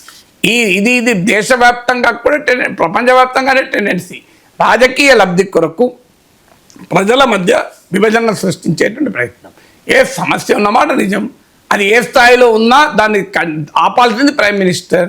సంపూర్ణ మెజారిటీ ఉండి మరి ప్రధానమంత్రి ఎందుకు ఆపుతలేడు? అమిత్ షాని మార్చండి మరి హోమ్ మినిస్టర్గా. ఎందుకంటే అమిత్ షా చేయలేకపోతున్నాడు కదా, అక్రమ చొరబాట్లు ఆపలేకపోతున్నాడు కదా. So you change the home minister. మరి అది ఒప్పుకుంటారా చెప్పండి? అసోం పర్యటనలో కాంగ్రెస్ పై ప్రధాని మోదీ చేసిన మరో తీవ్ర విమర్శ సార్. ఆపరేషన్ సింధూర్ సమయంలో కాంగ్రెస్ పార్టీ పాక్ ఉగ్రవాదులకు దన్నుగా నిలిచింది కానీ భారత సైన్యానికి మద్దతు ప్రకటించలేదు అని చెప్పి. ఆపరేషన్ సింధూర్ను ఎందుకు అంత సడన్ గా ఆపాల్సి వచ్చిందని కాంగ్రెస్ ప్రశ్నించింది. ఎన్ని యుద్ధ విమానాలు కూలిపోయాయో చెప్పాలంటూ రాహుల్ డిమాండ్ చేశారు. కానీ మోదీ అంటూ ఉన్నారు సార్, పాక్ ఉగ్రవాదులకే కాంగ్రెస్ సపోర్ట్ చేసింది అని చెప్పేసి. వాస్తవమైన భారతదేశంలో రాహుల్ గాంధీ కానీ నరేంద్ర మోడీ కానీ ఎవరు కూడా దేశద్రోహులు కాదు. దయచేసి మనం అర్థం చేసుకోవాల్సి అంటే మన నాయకులు మనమే దేశద్రోహులు అంటే ఆనందపడేది పాకిస్తాన్. పాకిస్తాన్ ఆనందపడతా అంటే ఇక భారతదేశాన్ని అత్యధిక కాలం పాలించిన పార్టీ మాకు అనుకూలమట, మా తీవ్రవాదులను సమర్థిస్తుందంటే ఈ దేశం వీక్ కదా. సో ఒక మన దేశం ముఖ్యం, రాజకీయాల తర్వాత అండి. నేషన్ ఫస్ట్, పాలిటిక్స్ లాస్ట్ కదా. నేషన్ ఫస్ట్ అనుకున్నప్పుడు ఒక దేశ ప్రధానమంత్రి భారతీయులందరినీ కూడా భాగం చేయాలి. నేను ఒకటే క్వశ్చన్ అడుగుతున్నాను నరేంద్ర మోడీ, మీరే కదా పాకిస్తాన్ ఎక్స్పోజ్ చేయడానికి మల్టీ పార్టీ డెలిగేషన్ పట్టుకుపోయింది. అందులో మరి కాంగ్రెస్ వాళ్ళు ఎందుకు తీసుకెళ్లారు? అంటే పాక్ తీవ్రవాదుల్ని మద్దతు ఇచ్చేటువంటి పార్టీ ప్రతినిధుల్ని నరేంద్ర మోడీ ప్రభుత్వం ఎందుకు తీసుకెళ్ళేది? అంటే మీరు ఈ దేశద్రోహ చర్య కాదా? మీకు తెలుసు కదా వాళ్ళు పాకిస్తాన్ తీవ్రవాదుల మద్దతు అని. మరి మల్టీ పార్టీ డెలిగేషన్ ఎందుకు? దేశభక్తుల డెలిగేషన్లు తీసుకెళ్లారు కదా. దేశద్రోహులను ఎందుకు మీరు ప్రభుత్వము డెలిగేషన్లు తీసుకెళ్ళింది? దానికి ఆన్సర్ చెప్పాలి కదా. పాకిస్తాన్ తీవ్రవాదులకు మద్దతు ఇచ్చేటువంటి కాంగ్రెస్ పార్టీ ప్రతినిధుల్ని పెట్టుకొని మీరు ప్రపంచం అంతా తిరిగితే ఇదేం డిప్లొమసీ అండి మోడీజీ? ఏ క్యా డిప్లొమసీ హే? దేశకు బర్బాద్ హోతానా దేశం అన్యాయం అవుతుంది కదా. పాకిస్తాన్ తీవ్రవాదుల మద్దతు ఇచ్చే వాళ్ళని పట్టుకోపోతారని మీరు డెలిగేషన్లో మీరు కాంగ్రెస్ వాళ్ళని రావద్దని చెప్పనంటారు. ఎందుకంటే వాళ్ళు పాక్ తీవ్రవాదుల మద్దతు ఇస్తారు కనుక వాళ్ళు మా ప్రభుత్వం తీసుకెళ్లే డెలిగేషన్లో ఉండకూడదని చెప్పనంటారు. అప్పుడు మీ ఆనెస్టీని ఒప్పుకునే వాళ్ళం అట్లీస్ట్ పొలిటికల్ లాగా. కానీ అప్పుడేమో దేశం మొత్తం ఐక్యంగా ఉంది చూడండి. ఇదే నరేంద్ర మోడీ స్టేట్మెంట్లు మీరు పేపర్లలో చూడండి, యూట్యూబ్లో ఆయన వీడియోలు ఉంటాయి. భారతదేశం ఐక్యంగా ఎదుర్కొంటోంది అని చెప్పాడా లేదా? మరి భారతదేశం ఐక్యంగా ఉంటుంది అని మీరే చెప్పారు. పాకిస్తాన్ తీవ్రవాదులకు ప్రధాన ప్రతిపక్ష మద్దతు ఇస్తుందని మీరే అంటున్నారు. ఏదో ఒకటి నిజం చెప్పండి. ప్రపంచ దేశాలన్నిటికీ అన్ని పార్టీలతో కూడిన డెలిగేషన్లు వెళ్ళాయి. దిస్ షోస్ ఇండియాస్ యూనిటీ అని మీరే గర్వంగా చెప్పారు కదా. మీరే ఇప్పుడు ఏమంటున్నారు? దేశంలో ఒక ప్రధాన పార్టీ పాక్ తీవ్రవాదులకు మద్దతు ఇస్తుంది అంటున్నారు. ఏదో మీరే చెప్పండి. ఇదన్నా నిజం అదన్నా నిజం అవుతుంది కదా. రెండు నిజం కావు కదా. ఇక మీకు అఖిలపక్ష మీటింగ్లు పెట్టారు. అన్ని రాజకీయ పార్టీలు ప్రభుత్వానికి పూర్తి క్లియర్ ఇచ్చేసాయి. ఎవరన్నా మీరు ఆపరేషన్ సింధూర్ జరపద్దన్నారా? కానీ ఆపరేషన్ సింధూర్ ఆపిన తర్వాత ఆపుతున్నారని ట్రంప్ ప్రకటించాక అందరికన్నా ముందు ఒక్క ఆల్పాటి మీటింగ్ అని పెట్టి చెప్పారు. ఎందుకు ఆపారు? ప్రతిపక్షాలు అడిగిన ఏంటి అయ్యా ఎందుకు ఆపారు చెప్పండి దేశ ప్రజలకు అన్నారు. ఆపరేషన్ సింధూర్ ఎందుకు ఆపారన్నది ప్రతిపక్షాలు కాదు అడిగింది, బీజేపీ వాళ్ళే అడిగారు. ఎందుకంటే అఖండ భారత్ సాధించడానికి ఇదే సమయం అనుకున్నారు కదా. పాక్ ఆక్రమిత కాశ్మీర్ని గెలుచుకోవడానికి ఇదే సమయం అని భావించాం కదా. మరి పాకిస్తాన్ కాళ్ళబేరానికి కస్తి బతిలాడుతూ ఆపారండి. బతిలాడుతూ ఆపుతారా అని మేము అడుగుతున్నారు అందరూ. ఇదేందయ్యా బతిలాడుతూ ఆపుతారా? వాడు పనికిమాలినోడు, వాడు బతిలాడుతూ మీరు అప్పుడు ఏంటండి? మీరు ఎందుకు యుద్ధం ఆపారు ఇప్పటివరకు చెప్పండి. ఇది సైన్యాన్ని వ్యతిరేకించడం ఎక్కడిది? ఇండోనేషియాలో ఎంబసీకి ఆర్మీ అటాచ్ చెప్పాడు, పొలిటికల్ కన్స్ట్రెయిన్స్ వల్ల మేము కొన్ని నష్టాలు అనుభవించాం. ఇది ఎవరు చెప్పింది? కాంగ్రెస్ పార్టీ కాదు. మీరు గూగుల్లో కొట్టండి వస్తుంది. Army attach to Indonesian embassy, Indian embassy in Indonesia. ఆయన మన ఆర్మీ వెటరన్ చెప్పాడు, పొలిటికల్ కన్స్ట్రెయిన్ మాకు రాజకీయంగా ఆంక్షలు ఉండడం వల్ల, పరిమితులు విధించడం వల్ల మేము కొన్ని అసెట్స్ను కోల్పోయాము అని చెప్పారు. ఇది మనం చెప్పింది కాదు కదా. మరి ఏది నిజం? ఆర్మీని ఎవరు వ్యతిరేకిస్తారు? రాజకీయాలు వ్యతిరేకిస్తారు. కానీ ప్రైమ్ మినిస్టర్ మోడీకి రిక్వెస్ట్ ఏంటంటే ఒక్కసారి మీ స్వార్థ రాజకీయాల కొరకు ఆర్మీని లాగారనుకోండి, ఆ దేశం అన్యాయం అవుతుంది. చూడండి పాకిస్తాన్, చూడండి బంగ్లాదేశ్, చూడండి Nepal. Please do not bring army to politics. అది మీకు తక్షణంగా రాజకీయాల్లో బీహార్ ఎన్నికలు ఉపయోగపడుతుందేమో, కానీ దేశం బలహీనమవుతుంది. భారతీయ సైన్యానికి ఒక గ్లోరియస్ ట్రెడిషన్ ఉంది. రాజకీయాలకు దూరంగా పౌర ప్రభుత్వం ఆదేశాల మేరకే పనిచేసేటువంటి ఒక గొప్ప చరిత్ర ఉన్న సైన్యం అనేది. అలాంటి సైన్యాన్ని మీరు పొలిటికల్గా డివైడ్ చేయకండి. Don't bring politics into army. ఆర్మీకి రాజకీయాల ముడిపెట్టకండి. రాజకీయాలు మీరు ఏమన్నా కొట్లాడుకోండి, కానీ దేశం బలహీనమైతే ఒక్కసారి ఆర్మీలో పాలిటిక్స్ పట్టుకొస్తే ఆర్మీ కూడా బీజేపీ ఆర్మీగా కాంగ్రెస్ ఆర్మీగా డివైడ్ కాకూడదు. Army Indian army. So army versus opposition అనే నరేటివ్ని మీరు బిల్డ్ చేయదలుచుకున్నారు. అంటే ఆర్మీకి ప్రతిపక్షాలు వ్యతిరేకము అని. ఇది చాలా ప్రమాదకరం. మీకు రాజకీయంగా లాభం కొరకు ఈ దేశాన్ని బలహీనపరచకండి. నేను చేతులు జోడించి మోడీ గారు చెప్పేది, అయ్యా నేషన్ ఫస్ట్, పాలిటిక్స్ ఇది లాస్ట్. దేశాన్ని బలహీనం చేయకూడదు. మీ కాంగ్రెస్ పార్టీని ఏమన్నా తిట్టుకొని భూస్థాపితం పెట్టేసుకోండి, మాకు అభ్యంతరం లేదు. కాంగ్రెస్ పార్టీకి ఎన్నికల కమిషన్ తర్వాత గుర్తింపు కూడా రద్దు చేసుకోండి, మాకు అభ్యంతరం లేదు. కాంగ్రెస్ పార్టీని ఎన్నికల నుంచి నిషేధించండి, నాకు అభ్యంతరం లేదు. కానీ army versus Indian opposition parties అనే నరేటివ్ వల్ల ఆర్మీ వీక్ అవుతుంది. ఎందుకంటే ఆర్మీలో కూడా కాంగ్రెస్ పార్టీ, బీజేపీ అనే ఆర్మీ చూడమా, దేశం ఆర్మీ అండి ఇది ఇండియన్ ఆర్మీ.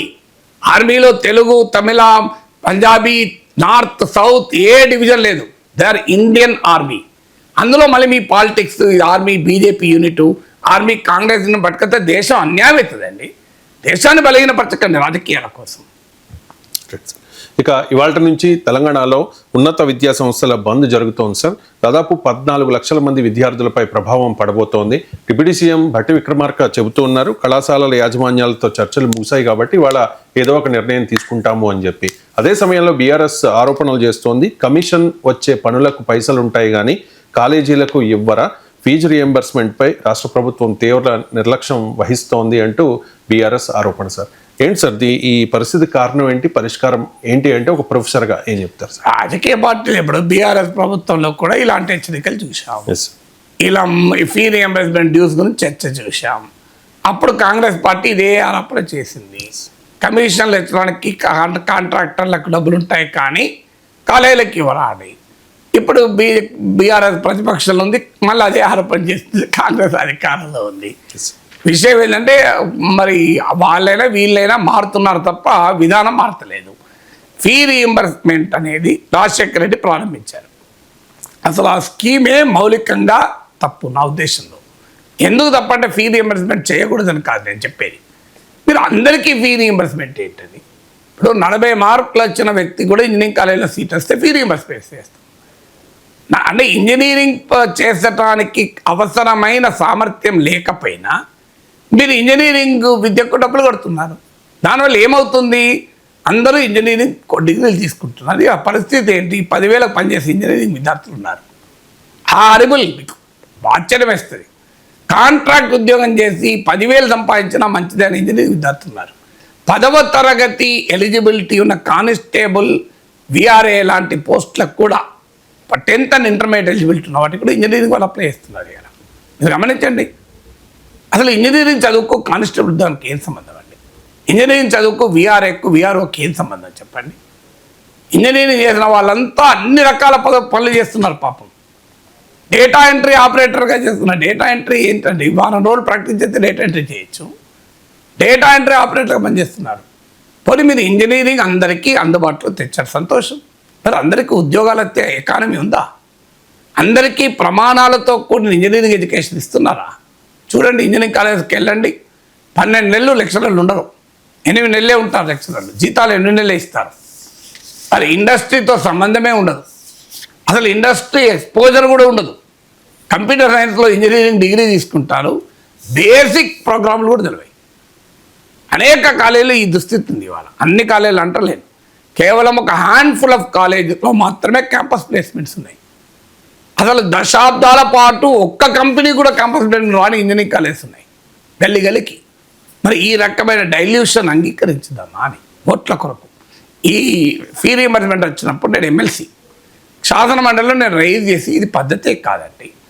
మీరు ప్రజలకు మేలు చేయాలంటే మెరిట్ కమ్ మీన్స్, అంటే వారికి టాలెంట్ ఉండి నైపుణ్యం ఉండి వాళ్ళ సీట్ వచ్చింది కానీ ఆర్థిక కారణాలు అయితే చదువుకోలేకపోతున్నారు అనుకోండి, మీరు వాళ్ళకు ఫీ రీయింబర్స్మెంట్ ఇవ్వండి.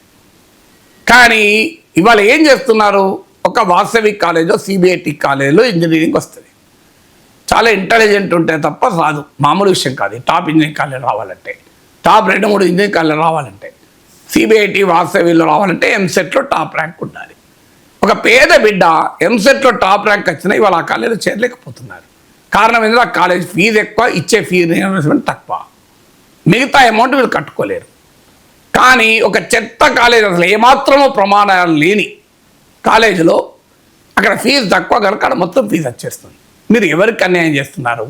తెలివైన పేద బిడ్డకు అన్యాయం చేసి సామర్థ్యము లేని పేద బిడ్డను అనవసరంగా ఇంజనీరింగ్ కాలేజీలకు పంపించింది. పేద బిడ్డ కూడా కాదు, వాళ్ళు అటు అన్యాయం చేస్తారు, ఇటు అన్యాయం చేస్తున్నారు కదా. ఈ మాట అనే ధైర్యం రాజకీయ నాయకులకు లేదు. అంటే ఓట్లు పోతాయి. నేను శాసన మండలిలో అంటే రాజశేఖర రెడ్డి గారు లేచి, నాగేశ్వర్ గారు మీరు ప్రొఫెసర్ గారు మేము అందరికీ ఫీ రీఎంబర్స్మెంట్ ఇస్తామంటే మీరెందుకు అభ్యంతరం చెప్తారండి అన్నాడు.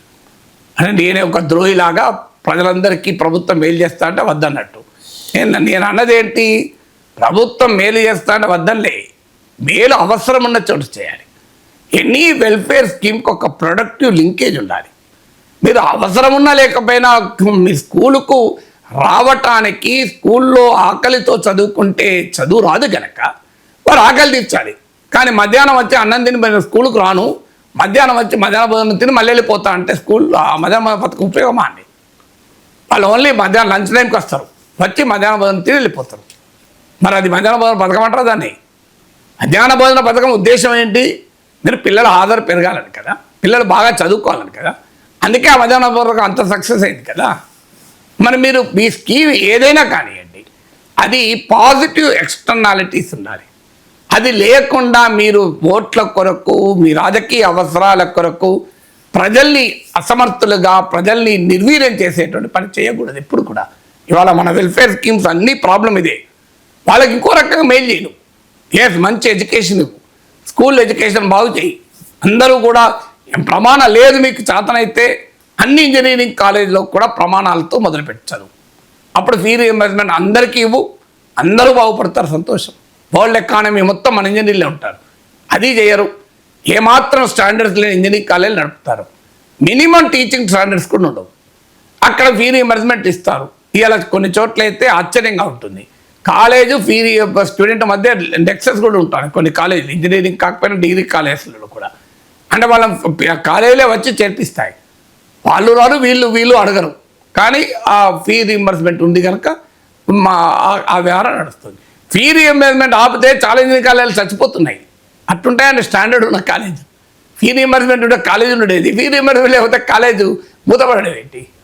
ఈ స్థాయికి వచ్చాక ఏమవుతుంది? తడిసి పొప్పడవుతుంది. 1200 కోట్లు బాకీలు. మరి ఇంజనీరింగ్ కాలేజీలో యాజమాన్యాలు ఏం తప్పండి? వాళ్ళు ఏమంటున్నారు? మీరన్నా కట్టండి, పిల్లలన్నా కట్టాలి అంటున్నారు. పిల్లలు మేము లేకపోతే ఎట్లా నడుపుతాం? వాళ్ళు కాలేజ్ ఎట్లా నడుపుతారండి? ఫ్యాకల్టీ సాలరీస్ ఇవ్వాలి, ఖర్చులు ఉండాలి కదా. స్టాండర్డ్స్ మెయింటైన్ చేయకపోతే వాళ్ళ పైన చర్య తీసుకుందాం. కానీ వాళ్ళు జెన్యూన్గా అడుగుతున్న ఫస్ట్ ఏంటి? మేము కూడా మరి లెక్చరర్ శాలరీస్ ఇవ్వాలి కదా, మెయింటెనెన్స్ ఉంటుంది కదా, ఫీజు ఎవరెవరు కడితేనే కదా. మీరన్నా కట్టాలిపోతానే ప్రజలారా మీరు కట్టకండి, మేమే రీఎంబర్స్ చేస్తాం, మేము ఇవ్వము. మరి ఆ కాలేజ్ ఎట్లా నడుస్తుందండి? ఇప్పుడు అప్పులను ఇప్పియండి.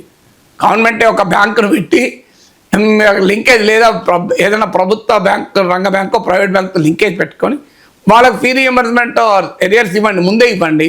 వాళ్ళ డబ్బులు ఎప్పటికప్పుడు చెల్లించండి, మీరు వడ్డీ మీరు కట్టుకోండి. కాలేజీలు నడవాలి కదా. ఇలా మీ అమ్మ పెట్టదు, అడక్కదు ఏదో అంటే ఎట్లా? ఇంజనీరింగ్ కాలేజీల పరిస్థితి ఏంటి? ఇలా 5-6 నెలలు లెక్చరర్లు శాలరీస్ లేని పరిస్థితి. దాంతో వాళ్ళు ఎగ్జామ్ రాస్తారు, మళ్ళీ ఎగ్జామ్ టైంలో ఎగ్జామ్ రాయనియండి అంటారు, సర్టిఫికేట్ ఇవ్వరు. పిల్లలకు ఫీజు కడితేనే సర్టిఫికేట్ అంటారు.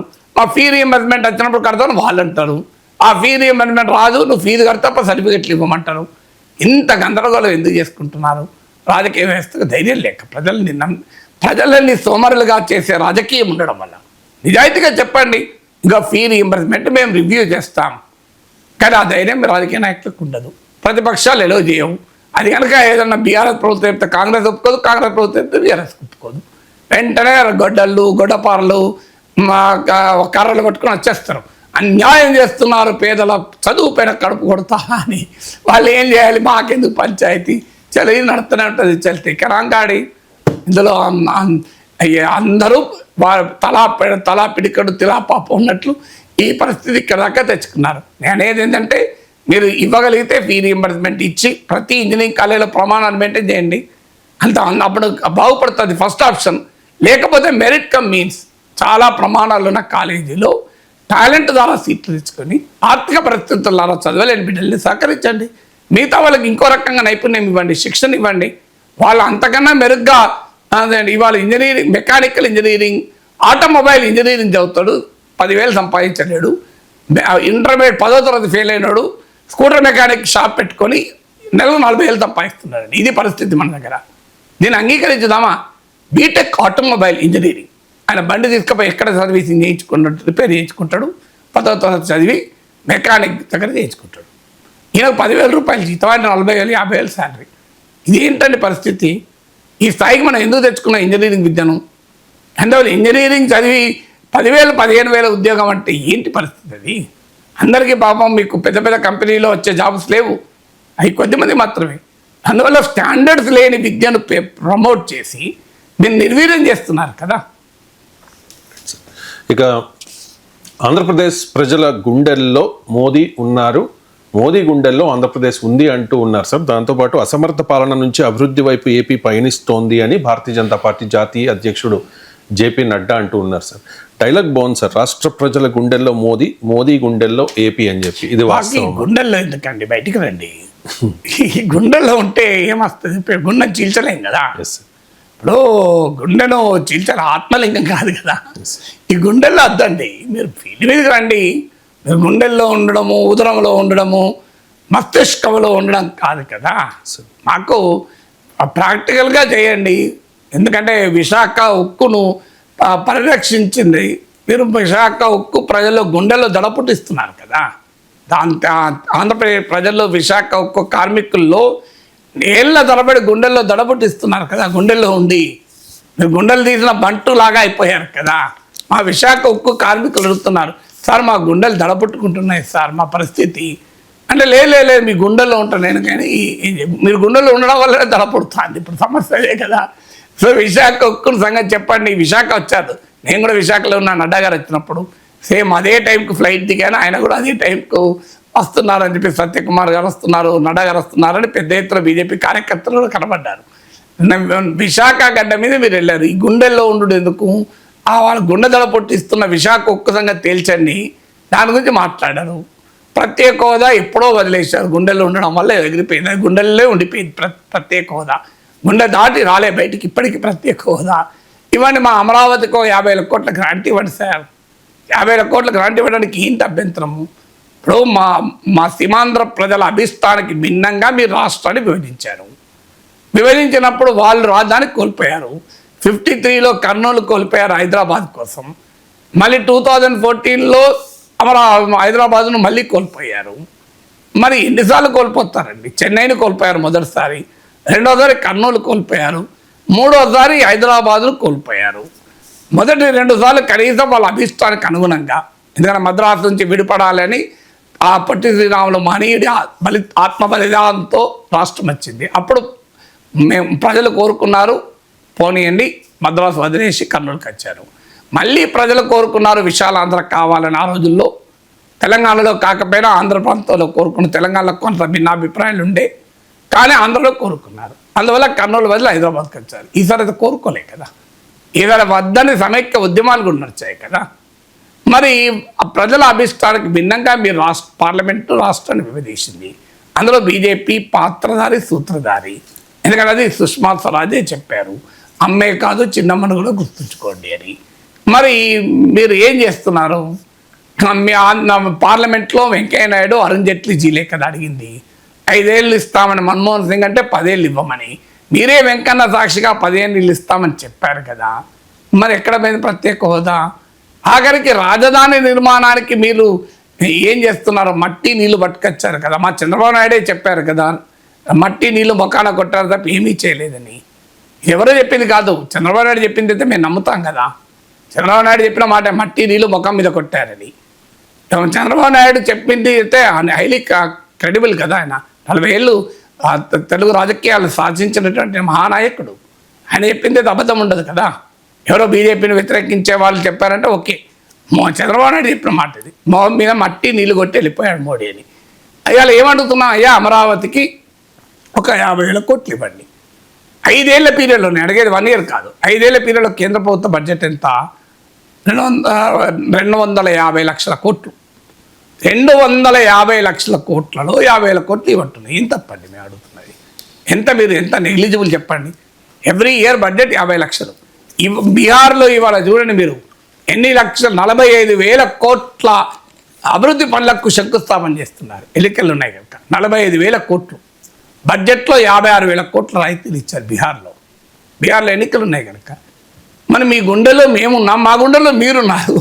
మాకు మాత్రం వరల్డ్ బ్యాంక్ లోన్ ఇస్తారు అమరావతికి, వడ్డీతో సహా మళ్ళీ తెలుగు బిడ్డలే ఆంధ్రప్రదేశ్ బిడ్డలే కట్టుకోవాలి.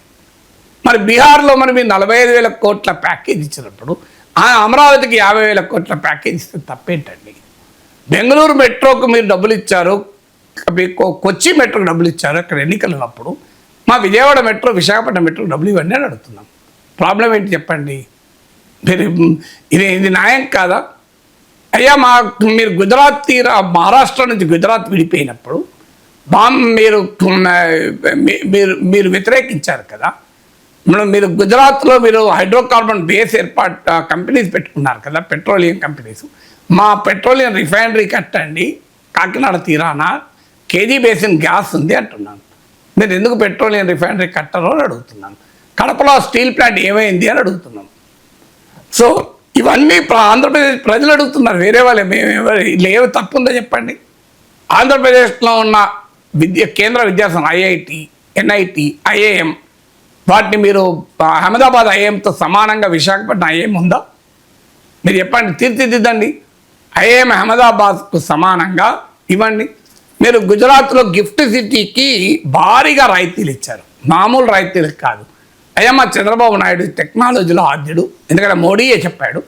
చంద్రబాబు నాయుడు ముఖ్యమంత్రిగా ఉన్నప్పుడు టెక్నాలజీ నేను కూడా నేర్చుకున్నాను అని మోడీ అన్నాడు కదా, నేనన్నది కాదు కదా. అలాంటి చంద్రబాబు నాయుడు ఒక అద్భుతమైన కలగంటున్నాడు, అమరావతిని క్వాంటమ్ వ్యాలీగా, విశాఖపట్నాన్ని ఫిన్టెక్ వ్యాలీగా చేయాలని కలగంటున్నాడు. చంద్రబాబు నాయుడు కలగనడమే కాదు, కళను సాకారం చేసిన చరిత్ర ఉన్న నాయకుడు. సైబరాబాద్ అందుకు ఉదాహరణ, హైదరాబాద్ అందుకు ఉదాహరణ. ఆ రోజుల్లోనే బిల్ క్లింటన్ తీసుకొచ్చి ఐటీ పునాదులు వేశారు. చంద్రబాబు నాయుడు వేసిన ఐటీ పునాదులు ఇవాళ ప్రపంచవ్యాప్తంగా మధ్యతరగతి తెలుగు కుటుంబాలలో ఒక వెలుగులు నింపింది. మరి అలాంటి చరిత్ర ఉన్న నాయకుడు ఫిన్టెక్ వ్యాలీ డెవలప్ చేస్తున్నాడు. మీరు దానికి గిఫ్ట్ సిటీకి ఇచ్చిన రైతులు వైజాగ్ ఫిన్టెక్ వ్యాలీకి ఇవ్వండి. గిఫ్ట్ సిటీకి ఇచ్చిన రైతులు అమరావతి క్వాంటమ్ వ్యాలీకి ఇవ్వండి. క్వాంటమ్ మిషన్లో భాగంగా అమరావతికి ఒక 10,000 కోట్లు ఇవ్వండి ఆ క్వాంటమ్ వ్యాలీకి. ఇవి దేశం కొరకు కదా. మా లోకేష్ చెప్పింది మీకు గుర్తుందా లేదా నడ్డాజీ? $1 ట్రిలియన్ ఎకానమీ ఆంధ్రప్రదేశ్ చేయాలనేది కలలు కట్టున్నారు, స్టాన్ఫోర్డ్లో చదివిన నా బిడ్డ. సో అలాంటి $1 ట్రిలియన్ ఆంధ్రప్రదేశ్ ఎకానమీ అయితే అది భారతదేశం $5 ట్రిలియన్ సహాయం చేయదా? అభివృద్ధి అనేది అహ్మదాబాద్లోనే ఉంటుందా? అభివృద్ధి అమరావతిలో ఉండదా? ఇవి అడుగుతున్నాం కదా. ఈ గుండెల్లో ఉండడం ఎందుకు? ఇవన్నీ చేయండి అని అడుగుతున్నాం. అప్పుడు మిమ్మల్ని గుండెల్లో పెట్టుకొని పూజిస్తాం. Right sir. ఇక ఫైనల్గా నా మేధస్సు విలువ 200 కోట్ల రూపాయలు అంటూ ఉన్నారు సార్ కేంద్ర మంత్రి నితిన్ గడ్కరీ. ఇథనాల్ E20 పెట్రోల్లో ముడుపులు తీసుకున్నారు అనేది గడ్కరీ మీద ఉన్న ఆరోపణ. దానికి బదులిస్తూ ఈ కామెంట్ చేశారు సార్. ఆయన మేధస్సు విలువ 200 కోట్లు. మీ కామెంట్? గడ్కరీ వ్యాపారవేత్త, నిజంగా కూడా చాలా సక్సెస్ఫుల్ ఇండస్ట్రియలిస్ట్, అందులో డౌట్ లేదు. ఆరోపణ ఎందుకు వచ్చింది అంటే ఈ మధ్య ప్రభుత్వం బయో ఇంధనం అనే పేరిట E20 ఇథనాల్ కలపాలి అనేటువంటి ఒక స్కీమ్ మొదలుపెట్టింది. గడ్కరీ కొడుకు 2 ఇథనాల్ ప్లాంట్స్ ఉన్నాయి, అందువల్ల ఈ విమర్శలు వస్తున్నాయి. కానీ మోడీ ప్రభుత్వంలో అవినీతి మరక అంటని అసమర్థత అనే మాటే రాని మంత్రులు కొంతమంది ఉన్నారు. అందులో నితిన్ గడ్కరీ నెంబర్ 1. ఎందుకంటే ఆయన సర్ఫేస్ ట్రాన్స్పోర్ట్ మినిస్టర్గా ఇది వెరీ సక్సెస్ఫుల్ మినిస్టర్. మీరు ప్రతిపక్షాలకు కూడా ఆయనను గౌరవిస్తారు. ఏదో మోడీ పట్ల ఆయన పోటీదారుడు అనే యాంగిల్లో అనుకుంటే పొరపాటు. అదొక డైమెన్షన్ ఉండొచ్చు, పాలిటిక్స్లో ఉంటుంది. ఎందుకంటే మోడీకి పోటీదారుడు కనుక, ఆర్ఎస్ఎస్తో సన్నిహిత్యం ఉంది కనుక, బీజేపీలో పుల్లలు పెట్టడానికి ప్రత్యర్థులు గడ్కరీని పొగుడుతారని డైమెన్షన్ కూడా ఉండొచ్చు, కాదని అంటలేను. బట్ ఈ రిచ్లీ డిజర్వ్స్ నితిన్ గడ్కరీ, జేపీ నడ్డా ఇలాంటి వాళ్ళు కొంతమంది. జేపీ నడ్డా ఇది also highly respected. Mallikarjun Kharge అన్నాడు కదా, మేము చాలా గౌరవించే ఈ ప్రభుత్వంలో ఉన్న హ్యాండ్ఫుల్ ఆఫ్ మినిస్టర్స్లో మీరు ఒకరు అన్నాడు. So some of them are very very efficient కూడా. రైల్వే మినిస్టర్ నాడు అశ్విని వైష్ణవ్. రైల్వే యాక్సిడెంట్లు కావచ్చు అనే పైన విమర్శలు రావచ్చు, కానీ నాకు గుర్తు నేను ఒకసారి గోదావరి ఎక్స్ప్రెస్లో వైజాగ్ వెళ్తూ ఒక వాష్రూమ్లు దారుణంగా ఉంటే ఆడేసి నుండి ఇదేం స్వచ్ఛ భారత్ అని చెప్పి ట్వీట్ చేశాను.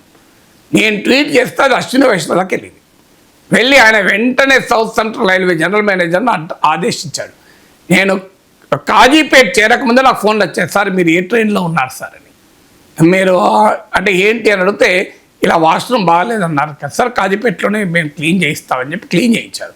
అప్పుడు నేను చెప్పాను, నా సమస్యగా మీరు చూడకండి, ఇది మీరు ప్రజల సమస్యగా చూసి బాగు చేయండి, ఇది నేను నా కొరకు ఎప్పుడూ అడగను, ప్రజల కొరకు అడుగుతున్నానని చెప్పాను. అంటే నేను చూశాను, నా పర్సనల్ ఎక్స్పీరియన్స్ చెప్పాను. అశ్విని వైష్ణవ్ నడ్డా గారిని అయితే నేను వ్యక్తిగతంగా చూశాను, మా ఇంటికి కూడా వచ్చారు కనుక. Sir very finest leaders. మీకు ఈ విద్వేషాలు, మీకు ఇంతవరకు జేపీ నడ్డా, నితిన్ గడ్కరీలు చేసిన అభ్యంతరకర వ్యాఖ్యల చర్చ జరిగింది ఎప్పుడన్నా? ఒక్కడంటే ఒకటి చూపెట్టాను నాకు.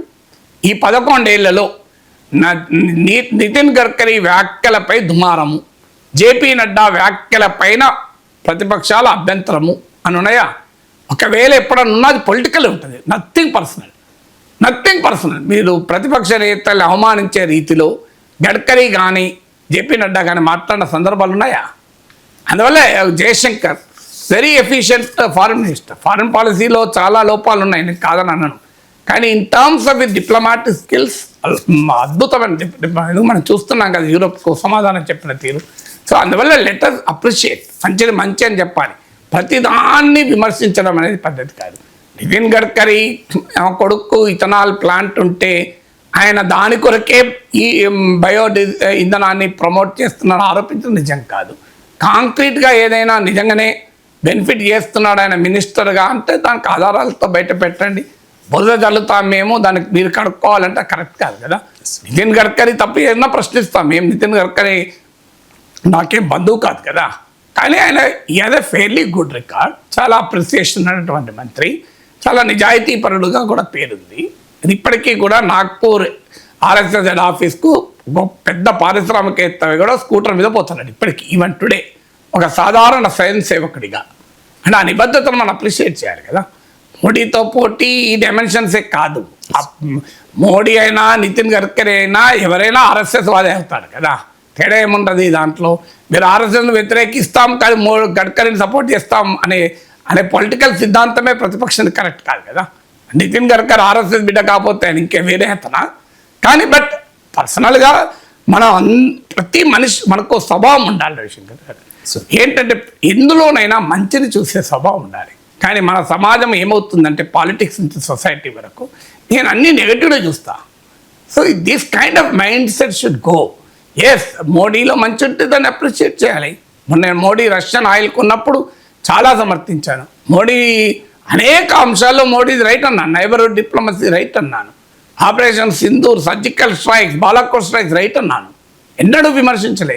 ప్రతిదాన్ని మనం రాజకీయం చేయకూడదు. సమాజంలో విద్వేషం ఆధారంగా, విమర్శల ఆధారంగా సమాజం నిలబడదు. విద్వేషము, విమర్శలు పునాదులపై సమాజం ఉండద్దు. మంచిని ఆస్వాదించాలి, ఆహ్వానించే సమాజం ఉండాలి. ఎస్, నితిన్ గడ్కరీ నిర్దిష్టంగా గనక తన కొడుకులకున్న ఇథనాల్ ప్లాంట్ బెనిఫిట్ చేస్తే ఆధారాలు అయితే ఉంటే ఖచ్చితంగా నితిన్ గడ్కరీ ప్రశ్నించుదాం, లేకుండా మన ఆరోపణలు చేయకూడదు అనేది నా point. Thank you so much sir.